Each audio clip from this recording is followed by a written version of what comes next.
Oregon yet, Toto? Hi, this is Bill Champlin and my new friend Mojo. Hey, buddy, how you doing? Yeah, he's a good guy.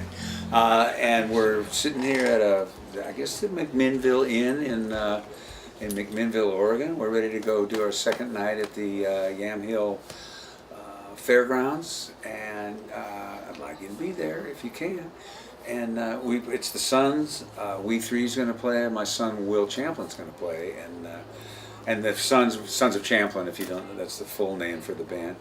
And like that, we've been having fun hanging out here. We played last night, and everybody had a ball. And the same thing's going to happen tonight. So please come out and play.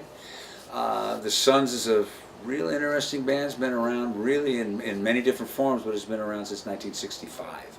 So we were part of the Fillmore, Avalon, San Francisco scene, even though we were living in Marin at the time. Marin County's right across the Bay Bridge, or not the Bay Bridge, the Golden Gate Bridge.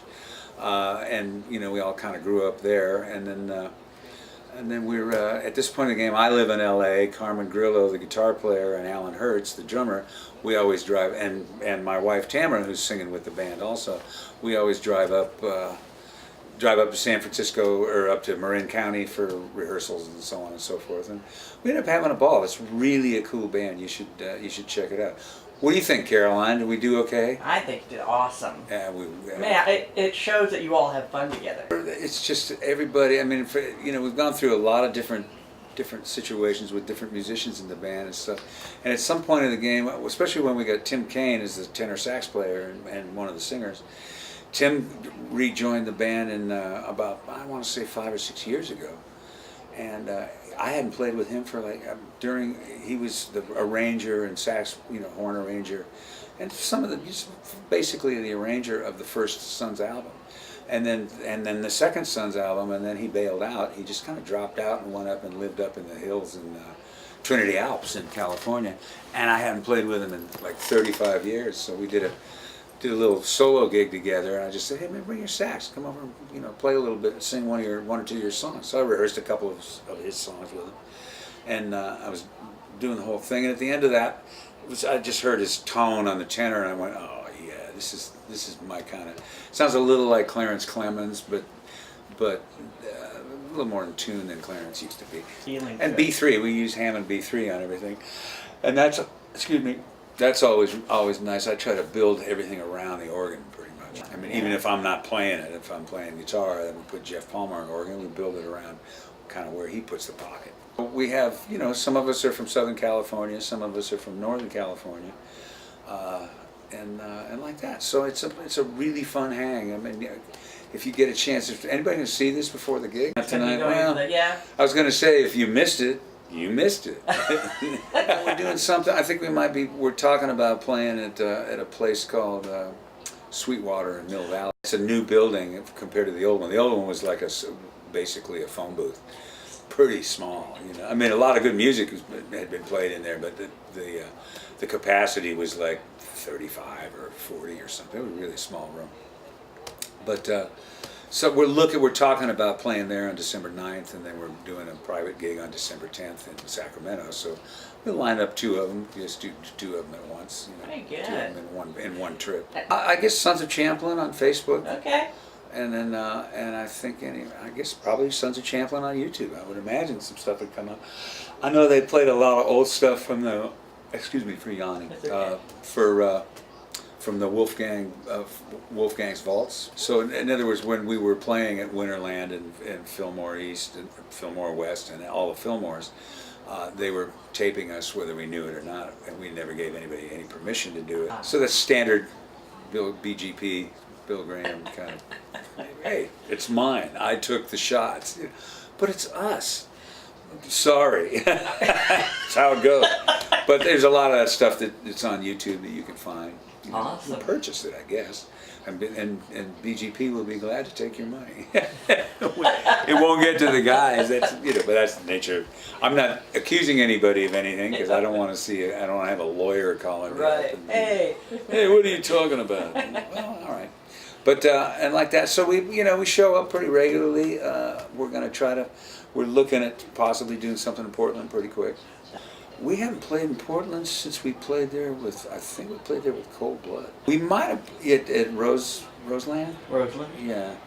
It was a really cool gig it was going on. But there may have been something after that at the Aladdin, and it ended up not being as good a gig as we thought, because we didn't get along very well with the guy that was running the show. So we just kind of went, well, if that's the only game in town, we ain't in town. Simple as that. We play every Labor Day. We go out to this place called Rancho Nicasio. It's owned by Bob Brown, who managed years ago. He managed Pablo Cruz, and then he managed Huey Lewis and the News.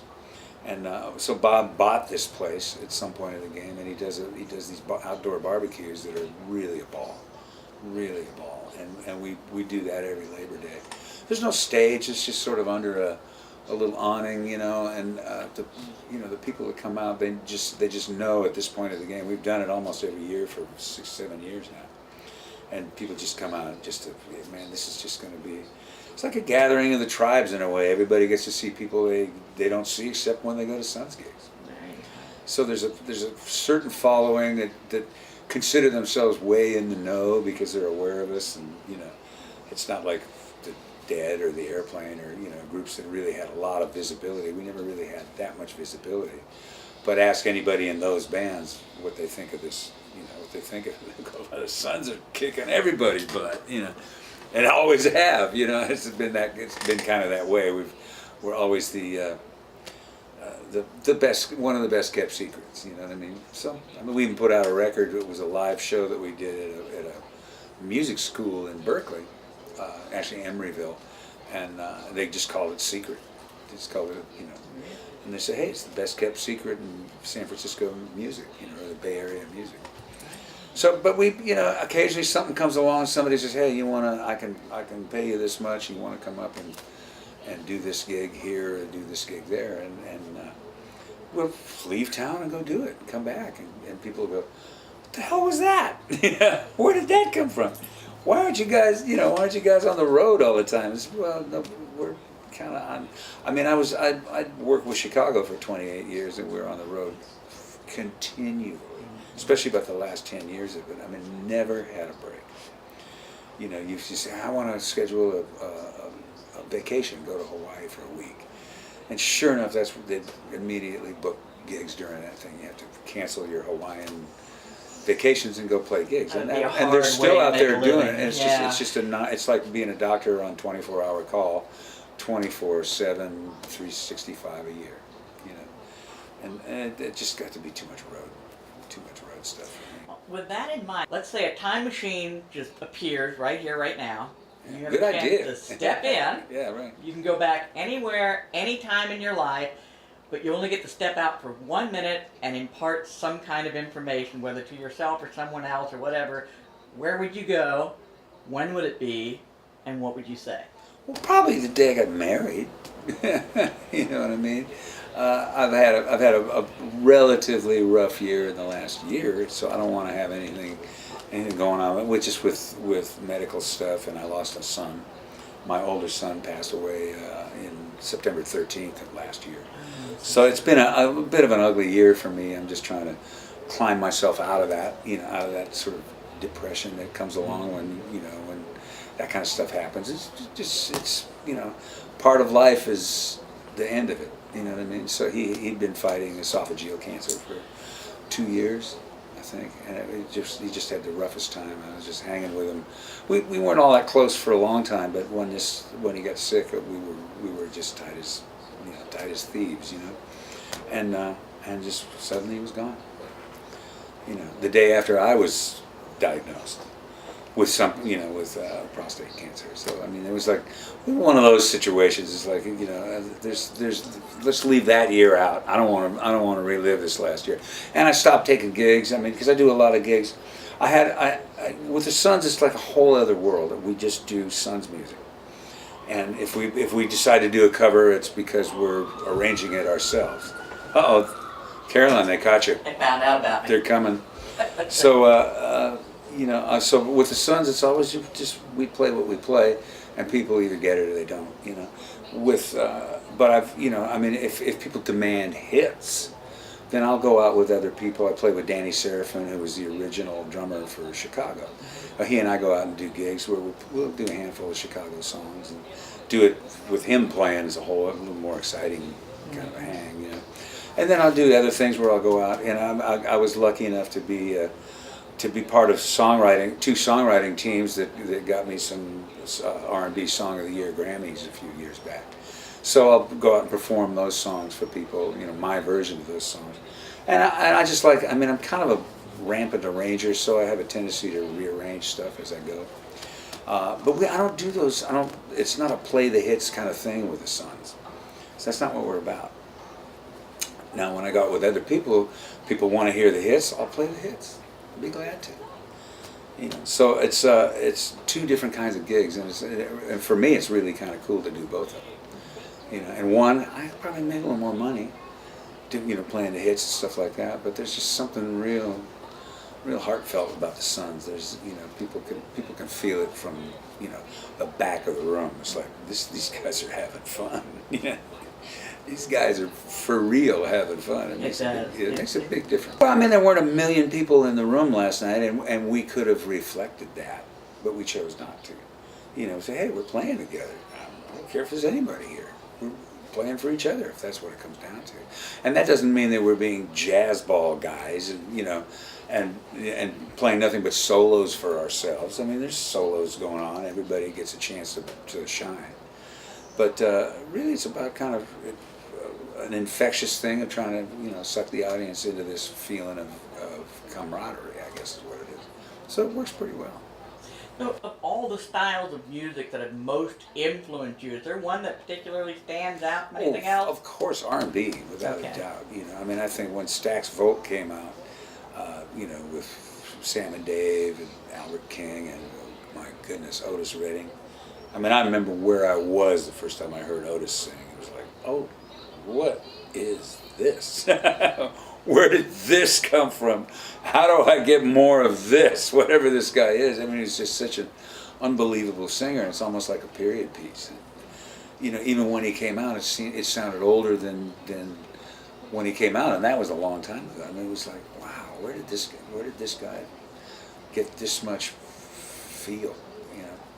And I was a big Lou Rawls fan. I mean, I probably learned more from Lou about phrasing than I did from Ray Charles. You know, Ray, you can kind of dig him and really enjoy him, and Lord knows the whole world did for a long time. But Lou had this sort of back phrasing thing that I was really like a lot. So I learned a lot, and then we became pretty good friends later on, quite a few years later on. But I mean, I used to come home from school and just learn. He had 2 albums, Black and Blue and Tobacco Road, and I just loved it. Just loved it. Then I actually worked on one of his records years and years later, so it was kind of cool. We have a good time. He's a pretty funny guy.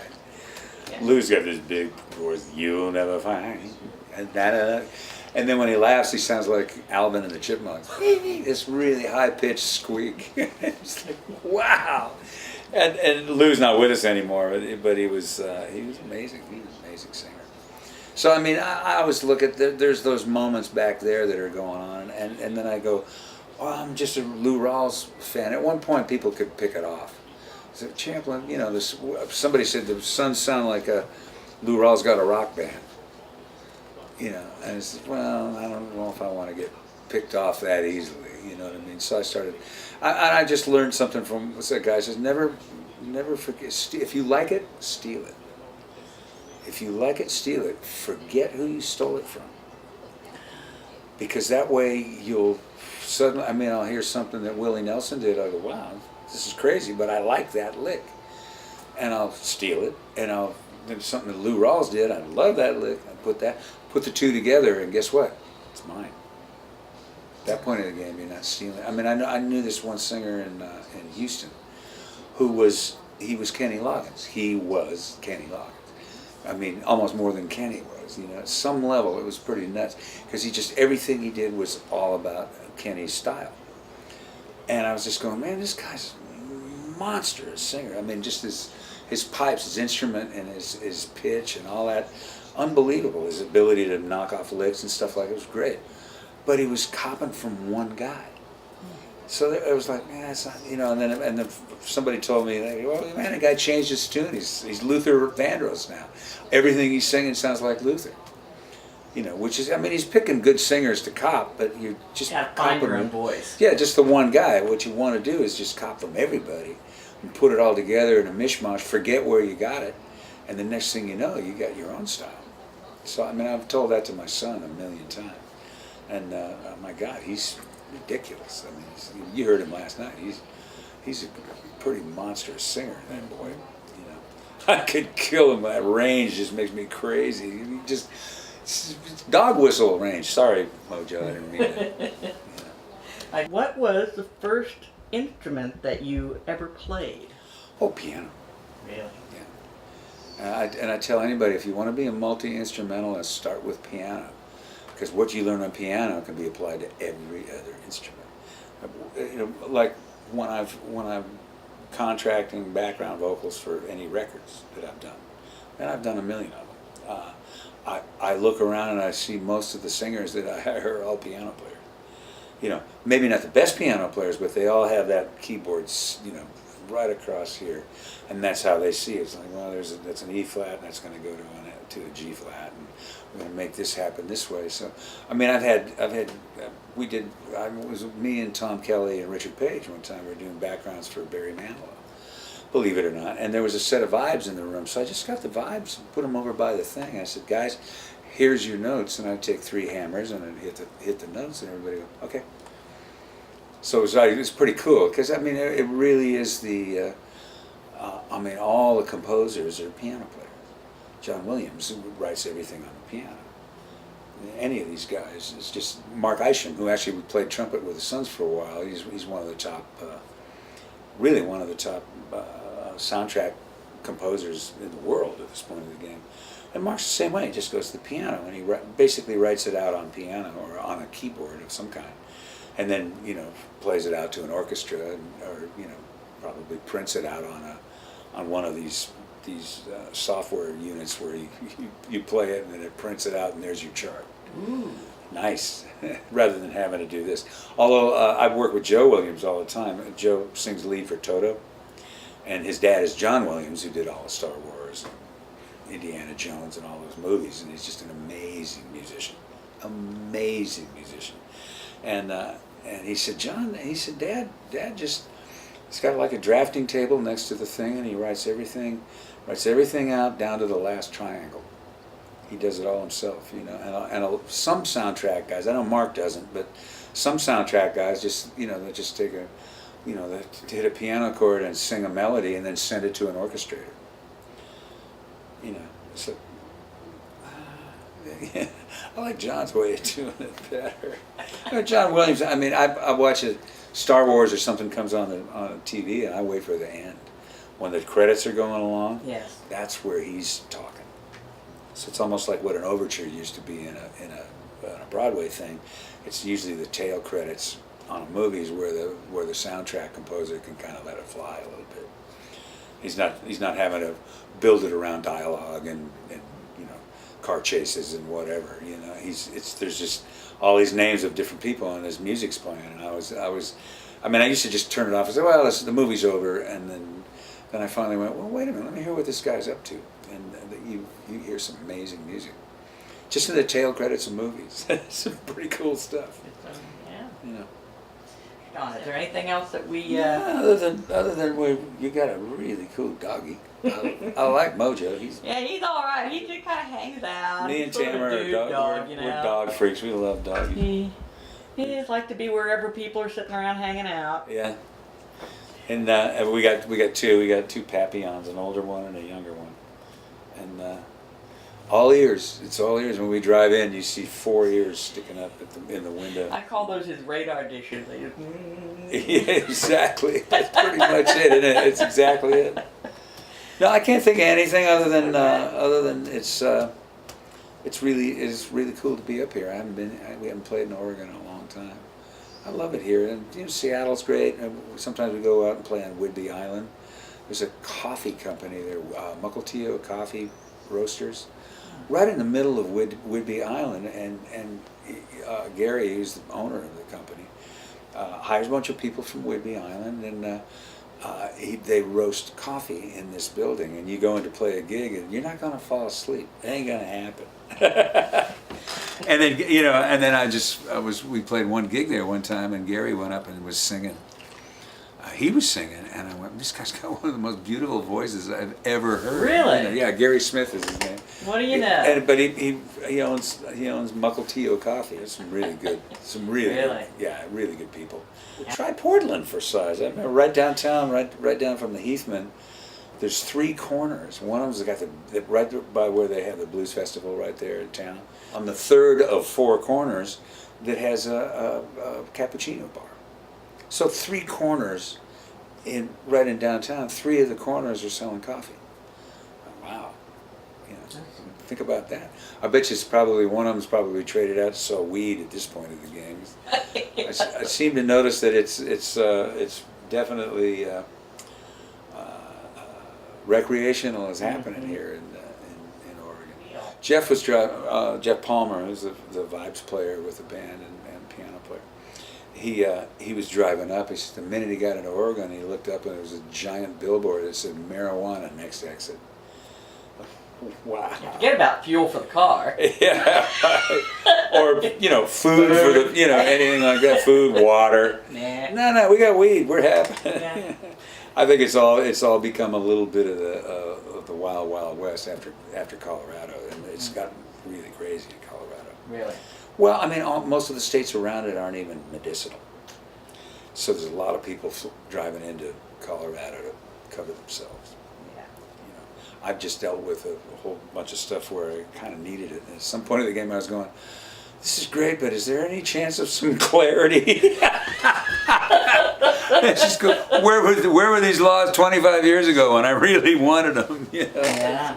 How about some clarity just for a change of pace? Let's go up to that bardo, Yeah. I mean, it was something, you get something bad happen to one person, doesn't mean it's going to happen to everybody. Right. It's just the way it worked with that person, And I think that's the way everything works. In It a lot of is. ways, It really is. You look at music, everybody's got a different approach to just about everything musical, And it's somebody was saying, man, how do you make sure you get on the top 10? And I said, you don't. You just don't. You stumble into it. Everything, every record that's a hit, there's a fluke involved somewhere in the beginning, whether it be in the writing of the song, recording of the song, performance of the vocal, changing of lyrics, anything like that. And then it gets to selling it, and the promo guy did something here, or somebody did something there that made it happen, but it wouldn't have happened had it not been for a fluke. You look at the top 10 and there's 10 flukes up there. Not that it's all a complete fluke. I mean, you got to write a pop song, and you got a song that's really, really cool song on the radio, but it doesn't necessarily mean there weren't 50 other songs that are just as deserving. Yours happened to stumble into the door that opened to the top, to a hit. And I think that's just sort of the way it is with everything. You just do what you do. I mean, it's like everybody says, well, how do you get into art? How do you do art? You do craft until art happens. And there's a certain degree of the song with that voice. Yeah. I mean, you get the song without that voice, and it's still a good song, but every once in a while you get something where you think, I cannot think of that song. Right. It's like, Nothing Compared to You, Sinead O'Connor. Yeah. I cannot think of that song unless it's her voice. I mean, I've heard other people sing it. Prince wrote it. Yes. Yeah. And I've heard him sing it. Wow. Yeah. But it's a different song that way. Tamara and I did it as a duet. One thing. We smoked the hell out of the thing. It sounded really great. I'm not a real big Sinead O'Connor fan, but I mean, that song's kind of just a little nutty. It's a weird little song. Oh, it's a Prince song. Well, she just kind of did it a certain way. And then I watched some movie that was involved with Ireland, and she's really got an unbelievably beautiful soprano voice when she wants to do that. And when she sings those traditional Irish ballads, Oh, she's awesome. It's just heartbreaking. Yeah, she's really good at it. And I was just going, she's a little flaky, bald and the this and the that, and I won't stand for the, I don't want to have anybody play the national anthem in front of my show. It's, well, you're not doing the show. As simple as that. Certain places, I think it was in New Jersey, she just couldn't stand the fact that the national anthem, it was a Garden State Art Center.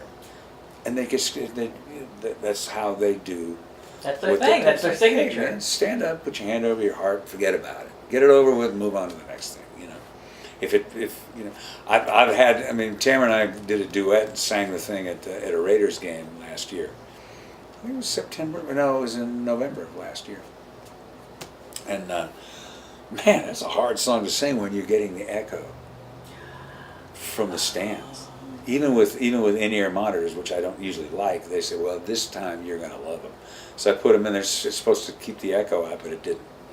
So you're going da da da bow do bow do bow do bow do bow da da do bow do bow do bow, and you hear this thing back here. It seems like it's behind you, and it's just the slap of your signal hitting the back of the building, the back of a 80,000 seater Coliseum.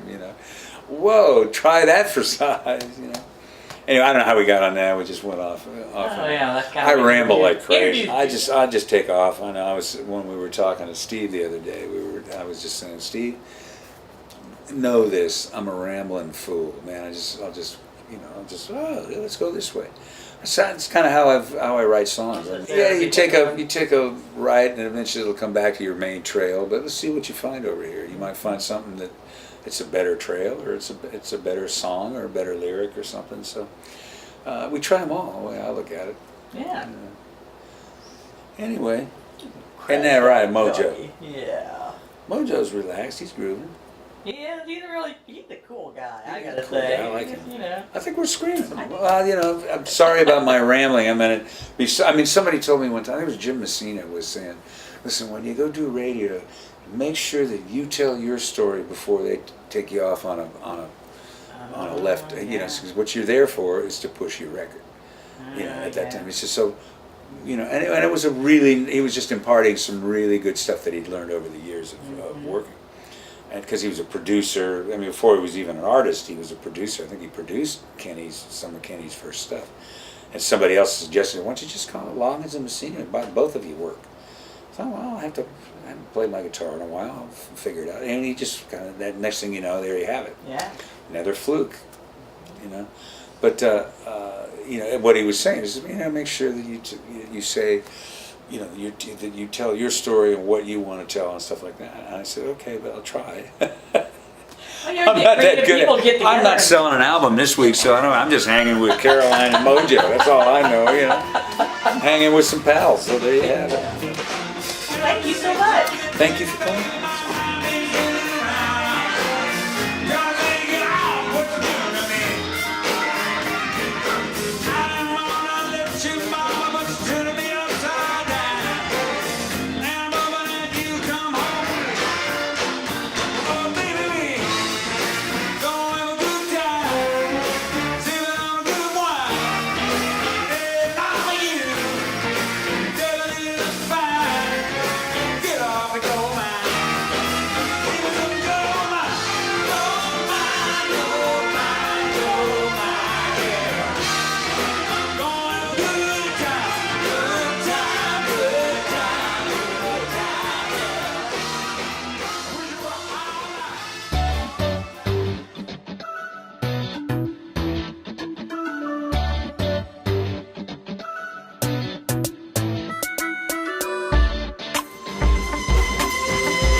Hi, I'm Alan Garrett. New Dream Productions is the name of our company, and we're putting on a show here in McMinnville. Yes, indeed.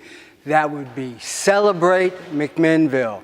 We have the sons of Champlin, Will Champlin, who is a finalist on The Voice, and the group We Three will be here on Saturday night. Friday night is just the sons and Will, and then on Saturday night will be We Three, the sons, and Will Champlin. We hope you all make it out here, so come on down.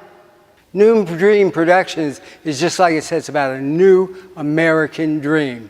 We believe that people should not only have a job so they can make money, they should also have a job that they can enjoy. And that's what we're talking about. We're talking about creating jobs. I heard somewhere that people were into redistributing wealth, right, number one, and then creating jobs, number two, and feed the hungry, number three. Well, the idea behind our company is that you can come to work with us. We have all different kinds of jobs to choose from. We have jobs that involve food service. We have jobs that involve entertaining people. We have jobs that involve picking out venues, footwork. We have research to do. We have all sorts of things. Demographics that have to be looked at. Invitations that need to be put together. Posters, art, you name it, New Dream has a place for you to bring your talent and your skill, and most of all, your experience. Because we want you to have a time of your life. We want you to be able to say that not only do I go to work, but I enjoy my work. Because that's our GPD. We are the people that say, we want you to be happy when you work. We want you to whistle while you work. How's that? That's a pretty good dream.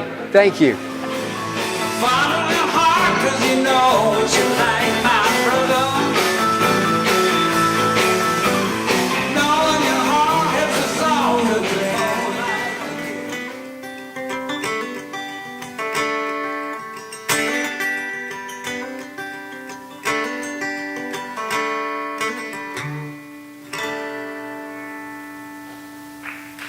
Thank you guys so much.